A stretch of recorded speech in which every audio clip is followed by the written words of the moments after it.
അസ്സലാമു അലൈക്കും വറഹ്മത്തുള്ളാഹി വബറകാതുഹു. അൽഹംദുലില്ലാഹി റബ്ബിൽ ആലമീൻ വസ്സലാത്തു വസ്സലാമു അലാ റസൂലില്ലാഹി വഅലാ ആലിഹി വസ്വഹ്ബിഹി അജ്മഈൻ. അമ്മാ ബഅദ്. സ്നേഹം നിറഞ്ഞ മുഅ്മിനീങ്ങളെ, പരിശുദ്ധമായ റജബ് എന്ന പുണ്യമായ മാസത്തിലാണ് നമ്മളെല്ലാം നിലകൊള്ളുന്നത്. നമുക്കറിയാം, റജബ് വളരെ മഹത്വവും ശ്രേഷ്ഠതയും നിറഞ്ഞ ഒരു പുണ്യമായ മാസമാണ്.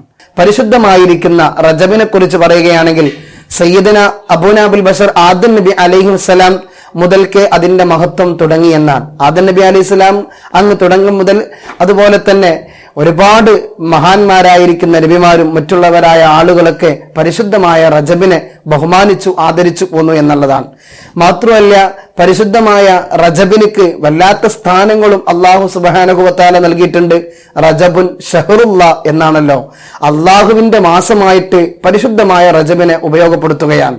അതുകൊണ്ട് തന്നെയാണ് മുത്തുനബി സല്ലല്ലാഹു അലൈഹി വസല്ലമ തങ്ങള് പറയുന്നതായിട്ട് കാണാം. നുസ്ഹത്തുൽ മജാലിസ് എന്ന ഗ്രന്ഥത്തിൽ ഹബീബായ മുത്തുനബി സല്ലല്ലാഹു അലൈഹി വസല്ലമ തങ്ങൾ പറയുകയാണ്, റജബിലെ ഒന്നാമത്തെ പത്തിന് വളരെ മഹത്വമുണ്ട്. ഒന്ന്, റജബിലെ ആദ്യത്തെ വെള്ളിയാഴ്ച രാവിനും അതുപോലെ തന്നെ റജബിലെ ഒന്നാമത്തെ രാവിനിക്കും വളരെ മഹത്വം നിറഞ്ഞ്, അതുകൊണ്ട് തന്നെ ആ മഹത്വമുള്ളത് കൊണ്ട് തന്നെ ഒന്നാമത്തെ പത്തിൽ നബി സല്ലല്ലാഹു അലൈഹി വസല്ലമ തങ്ങൾ പറയാൻ സുബ്ഹാനൽ ഹയ്യുൽ ഖയ്യൂം എന്നുള്ളത് ദിനേന ഒരാൾ 100 പ്രാവശ്യം ചൊല്ലിയാൽ അള്ളാഹുവിന്റെ റസൂൽ സല്ലല്ലാഹു അലൈഹി വസല്ലമ തങ്ങൾ പറയുകയാണ്, അവന്റെ അതിന് കിട്ടുന്നതായിരിക്കുന്ന പ്രതിഫലം ഒരാൾക്കും പറയാൻ സാധിക്കൂല എന്ന്. അത്രത്തോളം പുണ്യം പരിശുദ്ധമായ റജബിൽ ഒരാൾ ഒന്നാമത്തെ പത്തിൽ സുബ്ഹാനൽ ഹയ്യുൽ ഖയ്യൂം എന്ന് പറയുന്നത് കൊണ്ട് കിട്ടുമെന്നാണ്.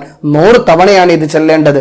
അതുപോലെ തന്നെ രണ്ടാമത്തെ പത്തെത്തുമ്പോൾ സുബ്ഹാനല്ലാഹിൽ അഹദിസ് സ്വമദ് എന്നുള്ളതും ഒരാൾ 100 തവണ ചെല്ലുക. അതുപോലെ തന്നെ മൂന്നാമത്തെ പത്തിൽ സുബ്ഹാനല്ലാഹി റഊഫ് എന്നുള്ളതായിരിക്കുന്ന ഈ 3 മഹത്വമുള്ള ദിക്റുകളും ഒരാൾ ചൊല്ലിയാൽ അവനക്ക് വളരെയേറെ പ്രതിഫലം അള്ളാഹുവിന്റെ റസൂൽ സല്ലല്ലാഹു അലൈഹി വസല്ലമ തങ്ങൾ പറഞ്ഞിട്ടുണ്ട്. മാത്രവുമല്ല, ഈ ദിക്റുകൾ ചൊല്ലേണ്ടത് 100 പ്രാവശ്യമാണ്. അത് നമ്മുടെ ജീവിതത്തിൽ ഒരു വലിയ പ്രയാസമായി നാം തോന്നുന്നില്ല. കാരണം 5 വക്ത് നിസ്കാരത്തും ആ നിസ്കാരത്തിൽ ഓരോ നിസ്കാരത്തിന്റെ ശേഷം ഒരാൾ 20 വട്ടം ചൊല്ലിയാൽ ഒരു ദിവസം 100 ആക്കുന്നത് കൊണ്ട് ഒരു പ്രയാസവും ചെറിയതാണല്ലോ. അള്ളാഹു സുബ്ഹാനഹു വ തആല ചെല്ലാൻ നമുക്ക് തൗഫീഖ് നൽകുമാറാവട്ടെ. അതുകൊണ്ട് തന്നെയാണ് വേറെ സ്ഥലത്ത് മഹാനായിരിക്കുന്ന വഹബ് ഇബ്നു മുനബ്ബഹ് റളിയല്ലാഹു തആല അൻഹു പറയുകയാണ്, കാരണം മഹാനായിരിക്കുന്ന മഹാനവറുകള് റജബുൻ ഷഹറുൽ ഇസ്തിഗ്ഫാർ അഥവാ ഇസ്തിഗ്ഫാറിനെ പെരുപ്പിക്കേണ്ട ഒരു മാസം കൂടിയാണ് റജബ്. അതുകൊണ്ടാണ് ബഹുമാനപ്പെട്ടവർ പറഞ്ഞത്, രാവിലെയും വൈകുന്നേരവും ഒരാൾ 70 തവണ അല്ലാഹുമ്മ ഗ്ഫിർലി വർഹംനി വതുബ് അലയ്യ എന്നുള്ളത് ഒരാൾ 70 തവണ ചൊല്ലിയാൽ അള്ളാഹു സുബ്ഹാനഹു വ തആല അവന്റെ ശരീരത്തെ നരകത്തിലേക്ക് സ്പർശിപ്പിക്കുകയില്ല എന്നാണ്. അതുകൊണ്ട് ഇത്രത്തോളം വളരെ മഹത്വങ്ങൾ നിറഞ്ഞ, അതുപോലെ തന്നെ മഹത്വങ്ങൾ നമുക്ക് വാരിക്കൂട്ടാൻ സാധിക്കുന്ന ഒരു മാസം കൂടിയാണ് റജബ്. ഒരുപാട് പവിത്രതകളും ഒരുപാട് ശ്രേഷ്ഠതകളും റജബിനെ കുറിച്ച് പറയാനുണ്ട്. അതിലേക്കൊന്നും കടക്കുന്നില്ല. ഇതെങ്കിലും ജീവിതത്തിൽ ചെയ്തുകൊണ്ട് മുന്നേറാൻ അള്ളാഹു സുബ്ഹാനഹു വ തആല നമുക്കൊക്കെ തൗഫീഖ് നൽകുമാറാവട്ടെ എന്ന് പ്രാർത്ഥിക്കുന്നു.